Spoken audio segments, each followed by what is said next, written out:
Pred 5 rokmi sme v relácii Lampáreň odvysielali reportáž o rodine z Devínskej Novej Vsi, ktorá susedom spôsobuje problémy. V tejto rodine nám teraz susedia potvrdili obete včerajšej streľby. Reportáž vám teraz ponúkame. Niektorí členovia rodiny v čase jej vzniku bývali o niekoľko vchodov ďalej od miesta, kde sa včera strieľalo. Materiál uvidíte v celom znení, presne tak, ako sme ho pred 5 rokmi odvysielali. Zlý sused je vraj horší ako triedny nepriateľ. A v takom paneláku, kde vedľa seba žijú desiatky rodín, je zlý sused hotovou katastrofou. Stačí jedna neprispôsobivá rodina a ďalších 30 sa môže aj zblázniť.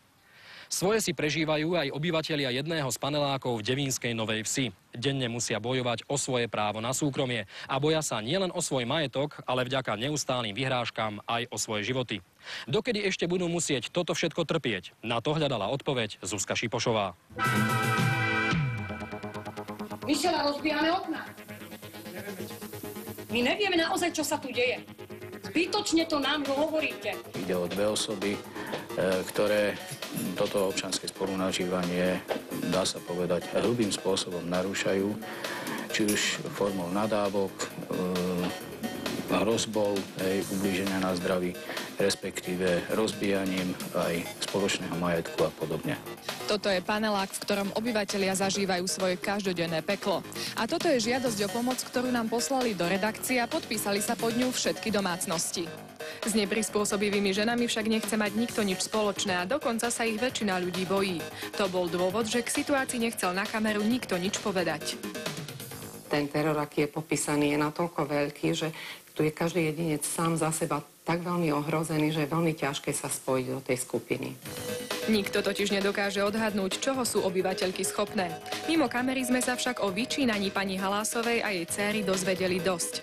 Okrem ničenia majetku na chodbách panelákov svojim susedom kopú do dverí, vytápajú ich, opzlo im nadávajú a dokonca sa vyhrážajú zabitím. Hoci výtržničky sú len dve, v menšine sú slušní obyvatelia domu. Je veľmi ťažké postaviť sa takému zlu, ktoré nie je v norme, v normálnom správaní človeka. Čiže ako náhle sa pokúša jeden socializovaný človek postaviť sa jednému patologickému človeku, tak nemá na to výbavu psychickú. Preto sa môže stať, že vôbec nedokáže zabojovať. Pani Halásová naopak s rozprávaním na kameru nemala žiadny problém. Ja ani psychicky ich neobťažujem, ani nič, my sa ich nevšímame jednoducho. Výplne tam niekto rozbije, áno. Ja to zase dám opraviť a za chvíľku je to zase rozbité. Vy to dávate opraviť? Hej, napríklad, čo není taký cvok ešte. A z čoho to dávate opraviť? No to už ma nezaujíma, ten, kto to rozbije, nech si to zaplatí. Aj policajti tu boli a vôbec som tu nebola. A kvôli čomu sem chodia policajti? No to už neviem. Asi kvôli tým ľuďom, čo to robia. Kvôli vám nie? Štú. No kvôli mne, myslíte, že kvôli mne?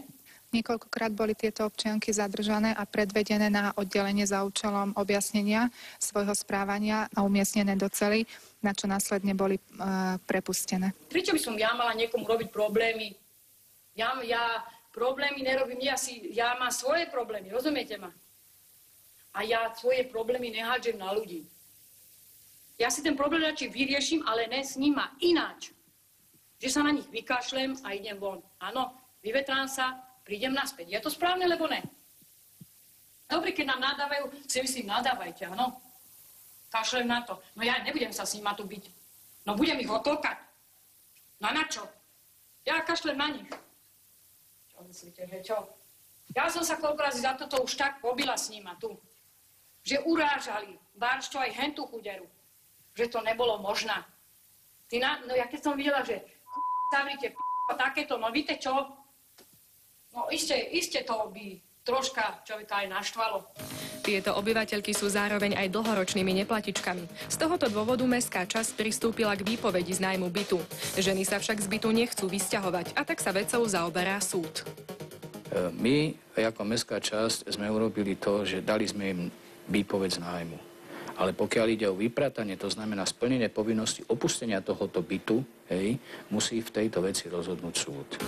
Aj keď takéto problémy sú veľmi nepríjemné, netreba sa vzdávať.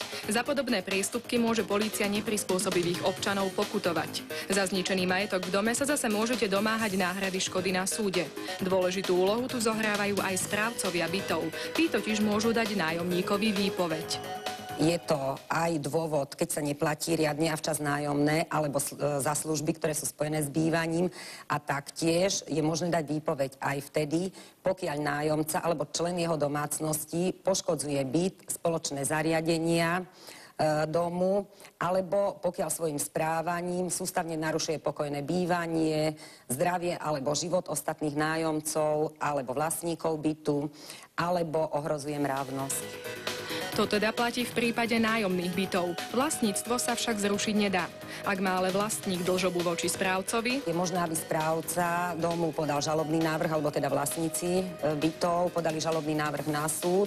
Ak je takéto rozhodnutie právoplatné a vykonateľné, znova je možné potom obrátiť sa, či už požiadať súdovýkon rozhodnutia alebo exekútora o výkon exekúcie. A v prípade, ak teda iný majetok takýto vlastník nemá, tak je možné pristúpiť potom aj k predaju takéhoto bytu.